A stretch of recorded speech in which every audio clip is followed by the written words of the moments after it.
all of the latest happenings at SKELEC.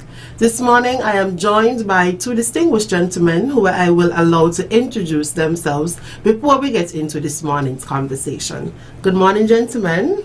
Good morning. Good morning. My name is Javed Gilbert, Control and Operations Superintendent. My name is Wycliffe Clarke, Control and Operations Supervisor.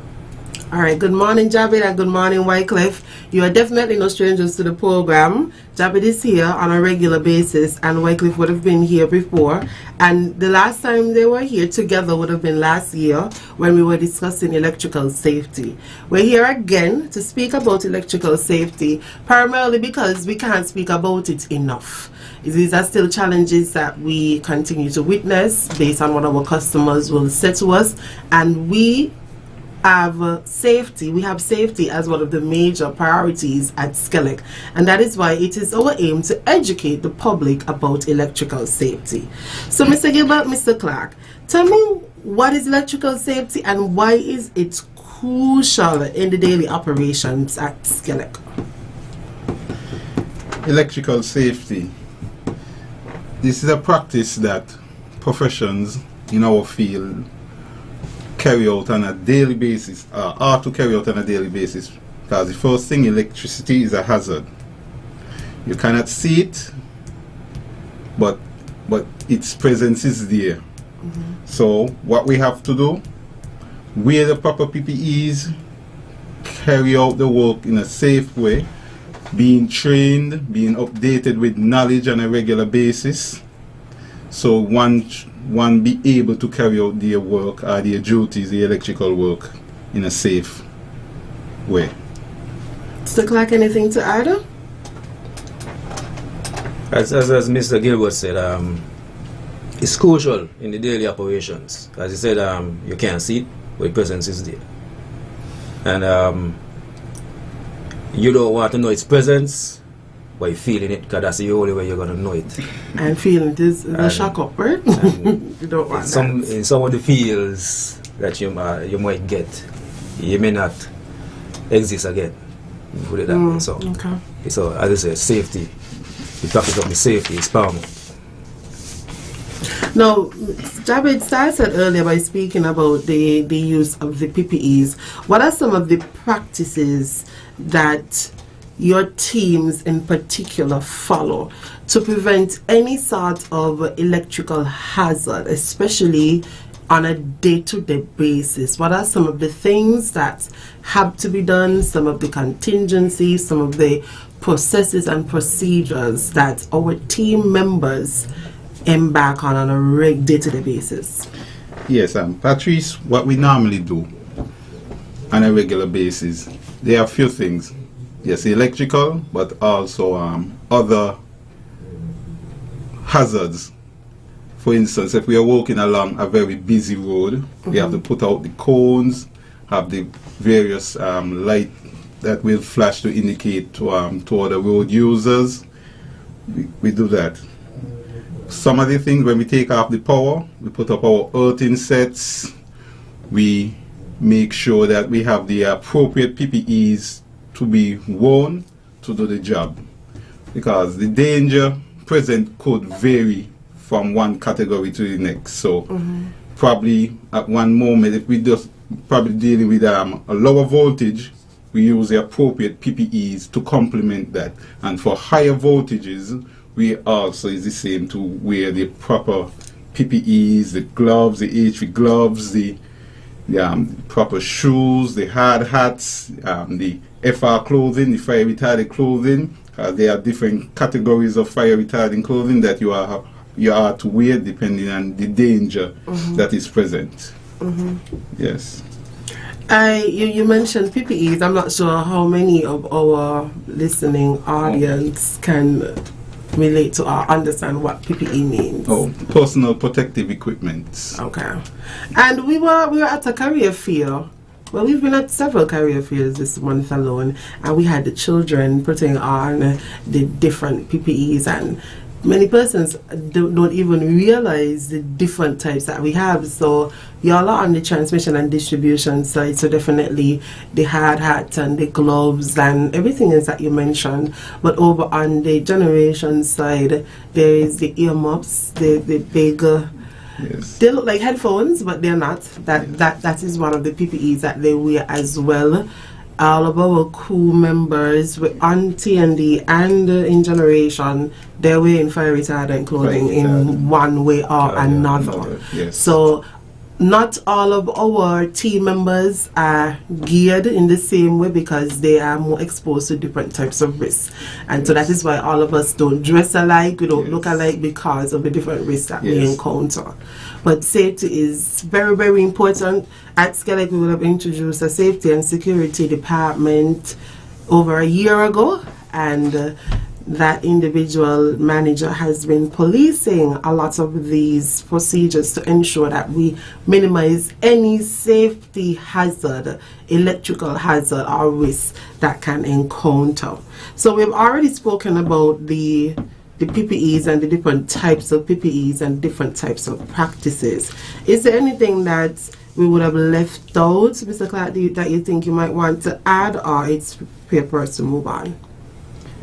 I think this is only one more thing I would have said in terms of PPE and safety is harnesses. Both you will see individuals and poles, what we call belts and straps, and we actually the term is harnesses. Those are part of the personal protective wear, so it keeps them from, if they got a slip or something like that, the fall, instead of reaching on the ground, they will hang on the pole instead. Even if you're in a bucket truck, you should be wearing harnesses, because things do happen. Hydraulics fail, so something you have to wear these harnesses according to what you're doing. Yeah, so height is also another threat to the safety within the work that we do, because it's not only height, it's height, and then it's still, we have crews that work below our teams that that go down in the trenches for underground. So again, a lot of electrical threats, a lot of hazards that we have to endure to ensure that you keep power on, that we keep power on for you. That's really what we're in the business of. So in the event that there is an emergency, what are some of the steps that our staff should take in order to ensure their safety and the safety of others? So what are some of the steps that they should take? Yes. When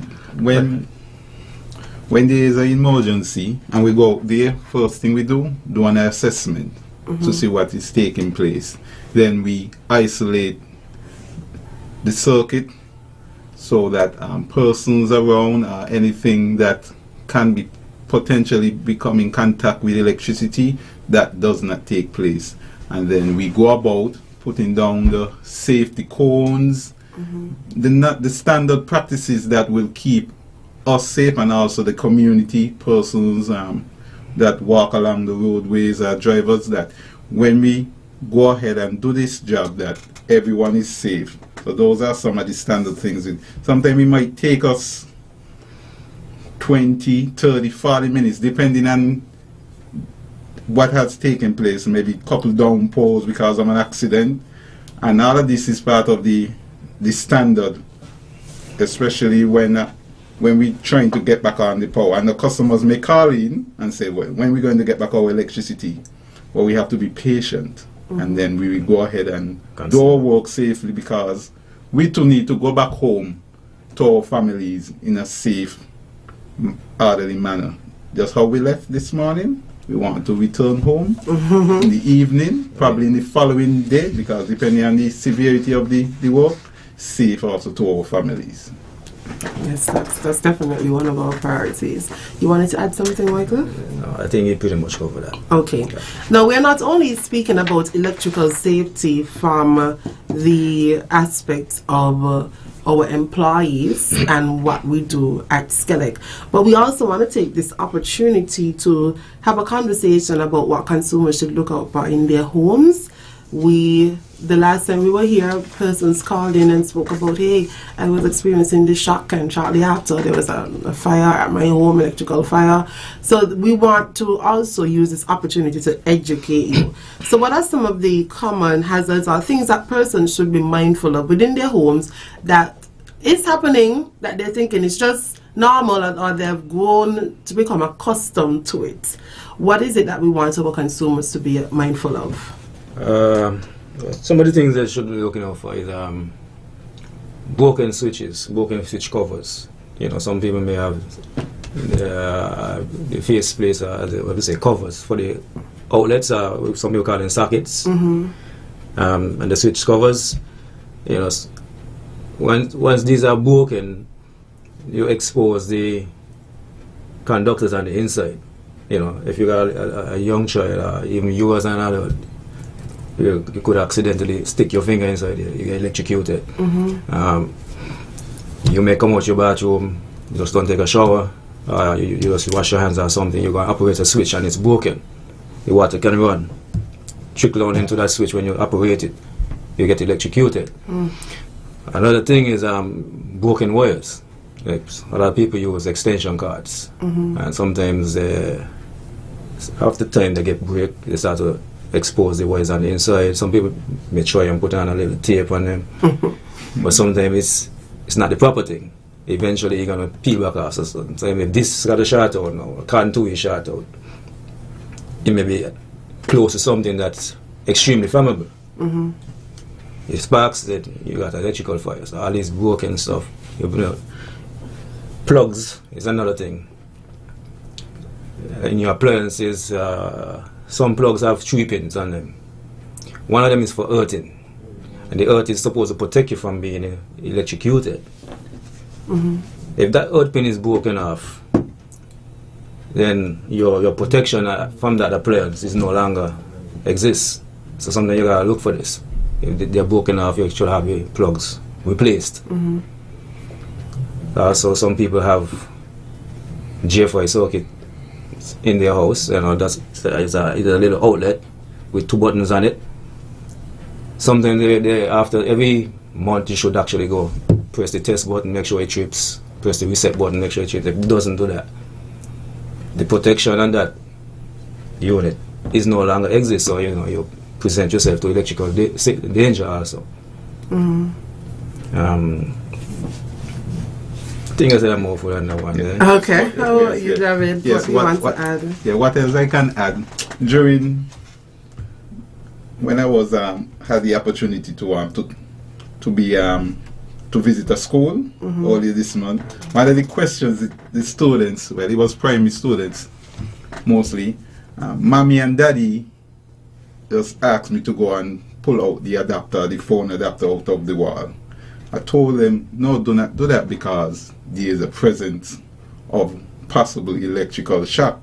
So one of the things I would like to tell the nation, you have young children, primary school level, between maybe 5 to 7, or a little younger. Discontinue that practice to have your little child to be exposed to an electrical hazard. Because one of the things that one of the students told me, when they were unplugging, they got shock.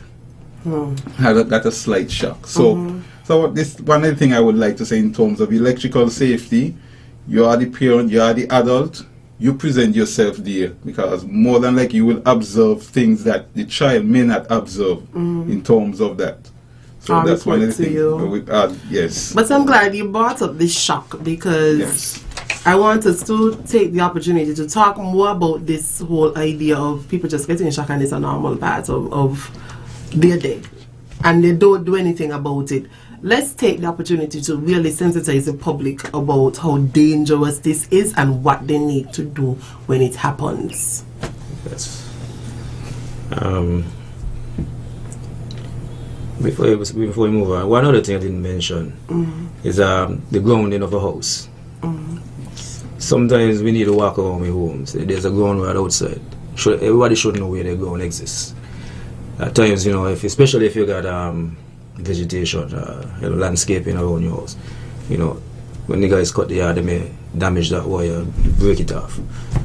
as again I said earlier, if the grounding gets broken off, your protection against an electrocution doesn't exist anymore. For instance, if for some reason an appliance start to break down or some gadget start to fail, it could cause reverse polarity and weird stuff to happen in your circuitry. Without that grounding, you could get electrocuted. As recently I know somebody, tell me we got to put a switch, the screw and the switch shot them. They got reverse polarity. There's something more breaking down. So these are some of the things you can't just ignore. An electrical shock, something you may feel it's a little stingy, call an electrician, let them investigate, see what the issue is, get it fixed. Because you don't know. You may start off from a little small tingle to something greater. And we don't want that at all. And yes, one of the things that we could also recognize as consumers, people who use electricity, before something normally happen or catastrophically happen, there always a smell. Like an electrical circuit that is compromised always have a fish kind of like smell. Like there's a type of smell that will present itself telling you that something is wrong. Sometimes it will probably maybe in the panel or somewhere along the electrical circuit, because that you will always have a type of fishy type of smell. So be aware of those type of things that could present any form of electrical danger. Yes. Sometimes that smell is actually the insulation sometimes being compromised. What about burning scent and well, that's when it get more extreme. That's when it gets yes. What about if you're hearing a hum at your home? That's when it gets extreme. That's when it actually done a direct shot. It can't burn off itself anymore, so it's just there until something. Until a breaker trip off. What about when you're plugging in more and more appliances and you get a dip? So you turn on the iron, but you get a dip in your fan. Well, that's a different thing. The circuit probably just got a bit more load than it could handle. So depending on what's on the circuit, If, for instance, you got some, as you say, the iron, depending on what setting you turn it on at first, it will dip because you're asking for this amount of power at once. Yes, and given that we're coming on to the Christmas time of year, cleaning, stuff like that, we want to clean our fixtures, we want our house look spanking clean. When it comes to the electrical part, make sure the circuit is off. Use a dry cloth, a dry material that can clean, but also that material that you use that could also protect you from any form of electrical conduct, prevent you from getting shocked. Because there might be issues that in your home, especially if the home is relatively the older house to say, and you're not certain about the circuitry and what's not like that. When you're cleaning these electrical fixtures and what's not, use something dry, something that does not conduct electricity. Try to make sure that the circuit is off during the cleaning. Yes. We're going to take the opportunity now to open the phone lines to hear any questions that our callers may have, any comments. Please feel free to call in. We are going to take questions just before we wrap up the program. So until I get an indication that we do have callers, we'll continue sharing the tips that we want consumers to bear in mind, especially as it relates to electrical equipment outdoors, power tools, extension cords, especially if we have children, how we gonna childproof this home, because we don't want to have any electrical hazards. Tips. Well, childproofing is a kind of tough one. There are a few things that you can do to make some things a bit safer. For instance, you got, when it comes to outlets, they got what we call tamper-proof outlets.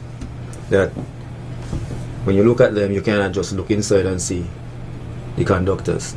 It's like a plastic film, so you can't just push one object in it and get electrocuted. You have to have all 3 plugs going in at once, 2 plugs going in at once, 2 pins going at once, in order to move the material.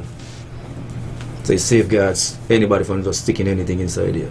Okay, so tamper-proof outlets. What are some of the other tips? Yeah, also some little small plastic covers, like where you could just push them inside the like it's like a blank plug. Okay. You just push them inside the outlet. It's not in use, and all right, it prevents you from getting electrocuted. So we do have a caller. Stick a pin right there, Wycliffe. We're gonna come back to the tips. Good morning, caller. You're live. Well, you must choke the man with a pin. Choke the man with a pin? You must stick a pin right there. He seems happy, so he seems happy though. How can I help you this morning, caller? Yeah. Okay. What I'm gonna say here, one of your co-workers there have said it already. Now, what I think a lot of people should do if they can afford it is to rewire the house with one of these modern breaker panel board, where you have a breaker for the kitchen, one for the bathroom, one for bedroom and all of that. Especially if you have children. Because, little children are very curious. They like to put the finger and touch this and touch that. So if you have the children playing in one room, it would be best if you could take out the breaker for that room where they are. That's for the safety. And now, the electrical linemen, they do not run power line between trees. Trees grow up and meet the line there. And they could be very dangerous, because I've seen it in my boyhood days. A little boy went up in a skinny tree up the village, go pick skinny, and somehow he gets shocked up there in the tree and he couldn't come down. Because the tree grew up with the wire there, and the power line was, it wasn't insulated. So therefore I'm saying this, what they should do, make sure the maintenance crew drive all over the island, and any trees grow up under those high tension wire, cut them down or prune them. Thank you. That's my little suggestion for today. All right. Thank you, caller. Take back out the pin. All right.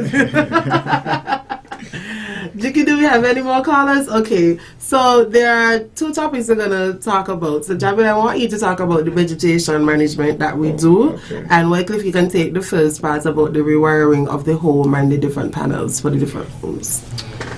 Yes, with the vegetation, as the caller did rightly pointed out,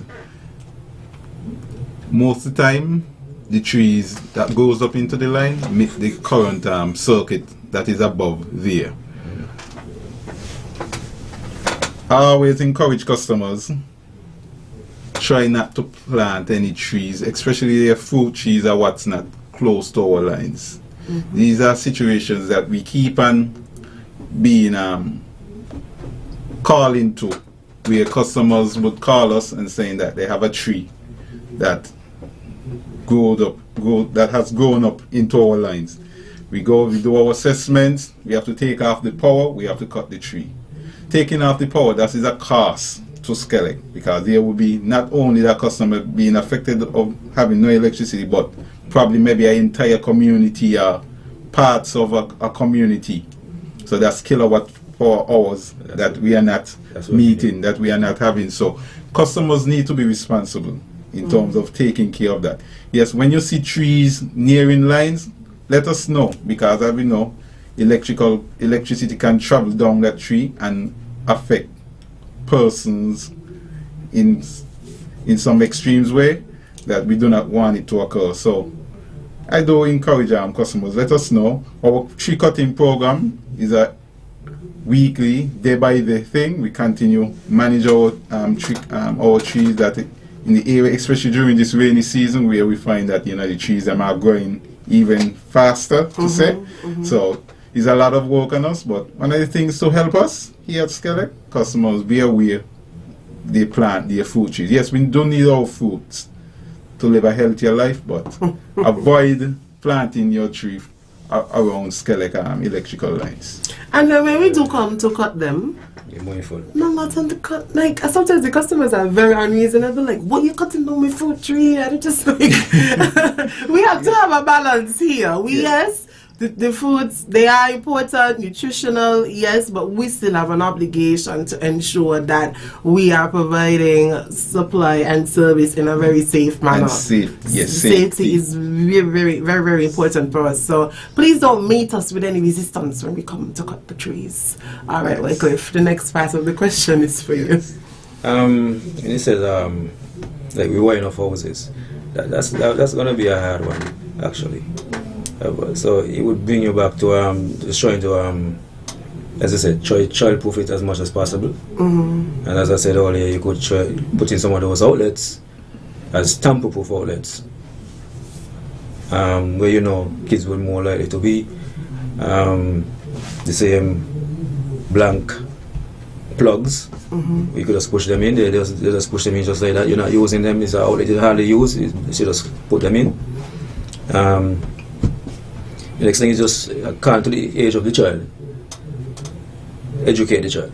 Mm-hmm. You can't go around educating the child. Just like we say to them, don't go over the stove. Yeah. Mm-hmm. But eventually, they don't get curious, so they want to find out why or something. You just have to educate them. Mm-hmm. So, one way to educate them is the proper way to plug in stuff and unplug stuff. Mm-hmm. Because even going adults, I find that a lot of people, instead of holding the plug and unplugging and plugging it in, they hold it by the card to actually, and they yank it out. But then you continue doing that, the card eventually, or the cable will break where it meets the plug. Mm-hmm. Right there, it could actually, at any given point when you're pulling it open, spark give you an electrocution and smash. It may just before a moment, but you still get a shot. So, let's say you are educated on how to handle and use certain stuff also. Alright, we have just about a few minutes left in the program. I'm going to take this opportunity to start wrapping up this morning's program, where we have been discussing electrical safety within your homes and the practices that we have at SKELEC to ensure that our team, our teammates, our members of crews, they go home in the same manner that they came, that we don't have any electrical hazards within providing electricity to the nation of St. Kitts, the island of St. Kitts rather. And so I'm going to allow these two gentlemen to provide their final parting words before we wrap up the program. Yes. My final parting word for this interview is two things. Be aware of your surroundings. Know what could affect you, both electrically or any falling objects. That's why you practice these safety tips, like wearing your hard hats, putting on the appropriate PPEs as the crews them are too.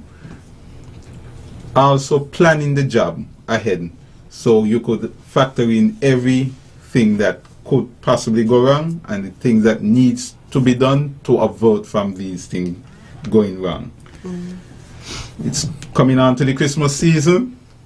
I know everyone will be happy to enjoy themselves during Carnival or Christmas celebration, going to church, want their homes to be clean, as spanking clean as we would normally say it. Practice safety first. Use the appropriate materials. Make sure your circuits them are off. Don't overload any job cards that could be a potential fire hazard and could cause you to be out of a home. So, Patrice, that's totally things that I think that is really needed for us here to practice in our community. Thank you so much, Javed, and thank you for joining us this morning. I'll give Wycliffe the opportunity to provide his final parting words. As I say, around the homes, as Javed mentioned, your surroundings, get broken stuff repaired. If you could try to proof them as much as possible. As you said, this is the Christmas season, and we tend to do those things that we get more, what we call power strips, some people call them adapters. Try not to overload this stuff, don't overload any circuits, as I said. I've seen in situations where people put a power strip into a power strip, that's a big no. That's way over amperages in a circuitry. As I said, stuff like this could cause a fire. Broken cards, get them replayed, replace them. If you gotta use a card, make sure it's the appropriate card you're using. There are some people, there are different grades to it, so you gotta know what you're using it for. Because sometimes these cards tend to start to burn at the plugs and outlets also because of overload. All right, thank you, Wycliffe. This month is also CARICOM Energy Month, of which SKELEC is one of the partner organizations organizing the different activities that have been taking place and will continue to take place. On Friday, we have the Energy Fair and Small Business Trade Fair at the Independence Square. It begins from 9 a.m. to 5 p.m. SKELEC will have a booth there where we will be showcasing some of the different departments within SKELEC, also to have conversations with members of the public about any inquiries that they may have. SKELEC will be there, NEVLEC will be there, the energy department will be there, and they will have a bulb distribution. So if you want to get some bulbs, go down to the square very early on Friday. They won't have any bags, so we're asking you to bring your own bags. In addition to the energy component, where we'll have different energy companies, I already mentioned SKELEC and NEVLEC, other companies who provide electrical services will also be there, and companies who have an interest in renewable energy as well. We have joined up this year with the Small Business Ministry and Ministry of Small Business and Entrepreneurship, and we will have several small businesses that will be on showcase in the Independence Square. So I take this opportunity to invite you, members of the listening public, to participate, attend, learn as much as you can, get a lot of the freebies that will be there for the Energy and Small Business Fair that will be taking place this Friday. I want to thank you for tuning into this edition of Power Talk. Remember that SKELEC is the nation's leading utility provider, and we wouldn't have it any other way. Bye-bye.